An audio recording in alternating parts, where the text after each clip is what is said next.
Russian researchers in the late 1940s kept 5 people awake for 15 days using an experimental gas-based stimulant. They were kept in a sealed environment to carefully monitor their oxygen intake so the gas didn't kill them, since it was toxic in high concentrations. This was before closed-circuit cameras, so they only had microphones and 5-inch thick glass porthole-sized windows into the chamber to monitor them. The chamber was stocked with books, cots to sleep on, but no bedding, running water and toilet, and enough dried food to last all 5 over a month. The test subjects were all political prisoners deemed enemies of the state during World War II. Everything was fine for the first 5 days. The subjects hardly complained about having been promised, falsely, that they would be freed if they submitted to the test and did not sleep for 30 days. Their conversations and activities were monitored, and it was noted that they continued to talk about increasingly traumatic incidents in their lives, and the general tone of their conversations took on a darker aspect after the 4-day mark. After 5 days, they started to complain about the circumstances and events that led them to where they were, and started to demonstrate severe paranoia. They stopped talking to each other and began alternately whispering to the microphones and one-way mirrored portholes. Oddly, they all seemed to think that they could win over the trust of the experimenters by turning over their comrades, the other suspects in captivity, with them. At first, the researchers suspected it was an effect of the gas itself. After 9 days, the first of them began screaming. He ran the length of the chamber, repeatedly yelling at the top of his lungs for 3 hours straight. He continued attempting to scream, but was only able to produce occasional squeaks. The researchers postulated that he had physically torn his vocal cords. The most surprising thing about this behaviour was how the other captives responded to it. Or rather, didn't react at all. They continued whispering to the microphones until the second of the captives started to scream. The 2 non-screaming captives took the books apart, smeared page after page with their own feces, and pasted them calmly over the glass portholes. The screaming promptly stopped, and so did the whispering into the microphones. Another 3 more days passed. The researchers checked the microphones hourly to make sure they were working, since they thought it was impossible no sound to be coming from the 5 people inside.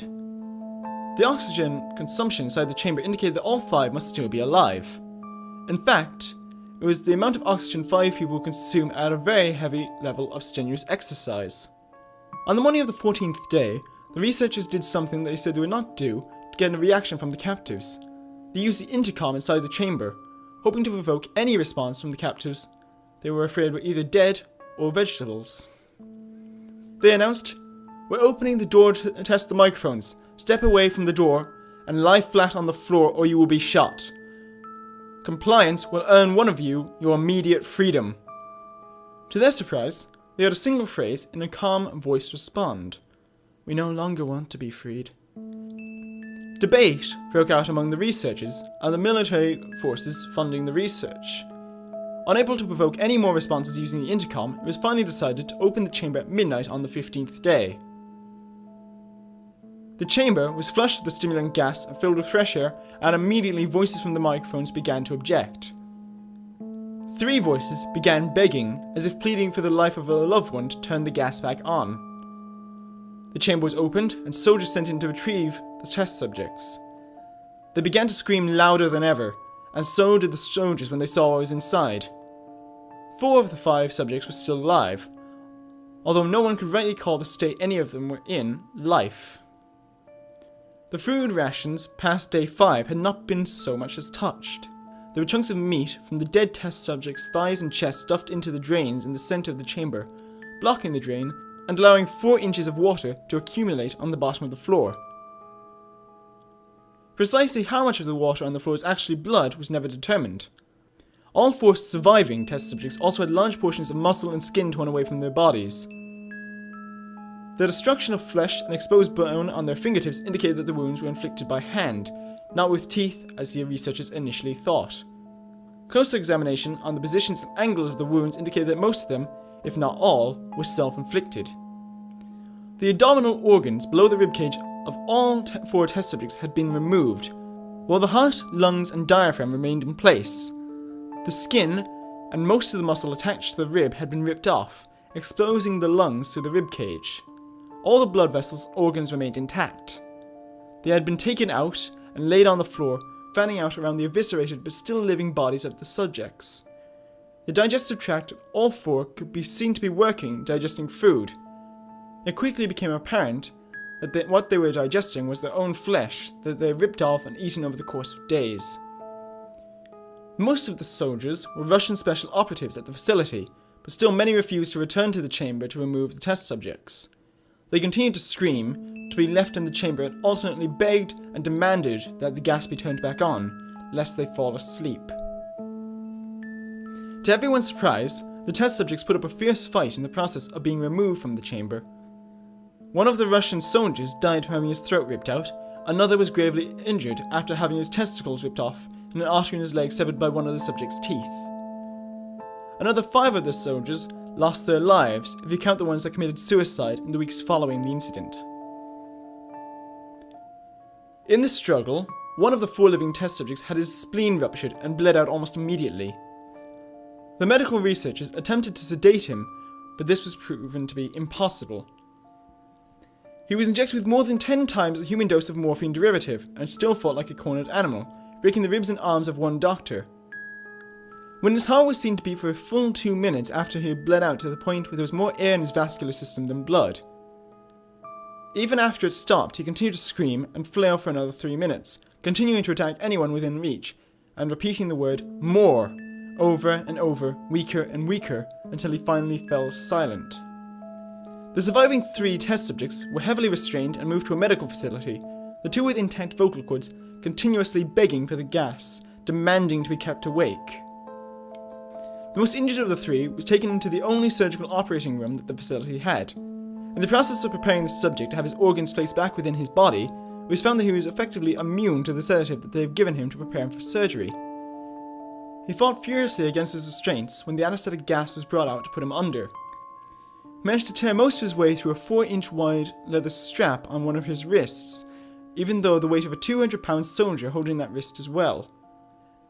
It took only a little more anesthetic than normal to put him under, and the instant his eyelids fluttered and closed, his heart stopped. In the autopsy of the test subject that died on the operating table, it was found that his blood had tripled the normal level of oxygen. His muscles that were still attached to his skeleton were badly torn and had broken 9 bones in a struggle to not be subdued. Most of them were from the force his own muscles had exerted on them. The second survivor had been the first of the group to start screaming.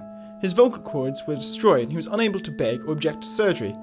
He only reacted by shaking his head violently in disapproval when the anesthetic gas was brought near him. He shook his head yes when someone suggested reluctantly that they try the surgery without anesthetic, and did not react for the entire 6-hour procedure of replacing his abdominal organs and attempting to cover them with what remained of his skin. The surgeon presiding stated repeatedly that it would be medically impossible for a patient to still be alive. One terrified nurse assisting the surgery stated that she had seen the patient's mouth curl into a smile several times whenever his eyes met hers. When the surgery ended, the subject looked at the surgeon and began to wheeze loudly, attempting to talk while struggling. Assuming that this must be something of drastic importance, the surgeon had a pen and pad fetched so the patient could write his message. It was simple: keep cutting. The other 2 test subjects were given the same surgery, both without anesthetic as well. Although they had to be injected with a paralytic for the duration of the operation, the surgeon found it impossible to perform the operation while the patients laughed continuously. Once paralyzed, the subjects could only follow the attending researchers with their eyes. The paralytic cleared their system in an abnormally short period of time. They were soon trying to escape their bonds. The moment they could speak, they were again asking for the stimulant gas. The researchers tried asking why they had injured themselves, why they had ripped out their own guts, and why they wanted the gas again. Only one response was given: "I must remain awake." All 3's restraints were reinforced and they were placed back into the chamber awaiting determination as to what would be done with them. The researchers, facing the wrath of the military benefactors for having failed the stated goals of their project, considered euthanizing the surviving subjects. The commanding officer, an ex-KGB, instead saw potential, and he wanted to see what would happen if they put the gas back on. The researchers strongly objected, but were overruled. In preparation for being sealed into the chamber again, the subjects were connected to an EEG monitor and had their restraints padded for long-term confinement. To everyone's surprise, all three stopped struggling the moment it was let slip that they were going to be put back on the gas. It was obvious that at this point, all three were putting up a great struggle to stay awake. One of the subjects that could speak was humming loudly and continuously. The mute subject was struggling his legs against the leather bonds with all his might, first left, then right, then left again for something to focus on. The remaining subject was holding his head off his pillow and blinking repeatedly. Having been first wired for the EEG, most of the researchers were monitoring his brainwaves in surprise. They were normal most of the time, but sometimes flatlined inexplicably.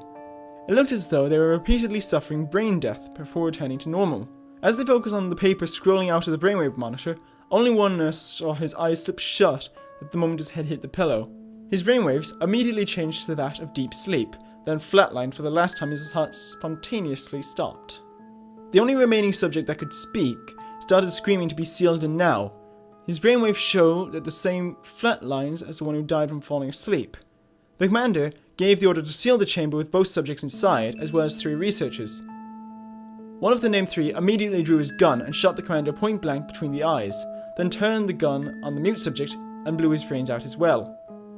He pointed his gun at the remaining subject, still restrained to the bed, as the remaining members of the medical and research team fled the room. "I won't be locked in with these things. Not with you," he screamed at the man strapped on the table. "What are you?" he demanded. "I must know." The subject smiled. "Have you forgotten so easily?" the subject asked. "We are you. We are the madness that lurks within you all, begging to be free at every moment in your deepest animal mind. We are what you hide from in your beds every night. We are what you sedate into silence and paralyze into nocturnal heaven we cannot thread." The researcher paused, then aimed at the subject's heart and fired. The EEG flatlined as the subject weakly choked out, "So nearly free."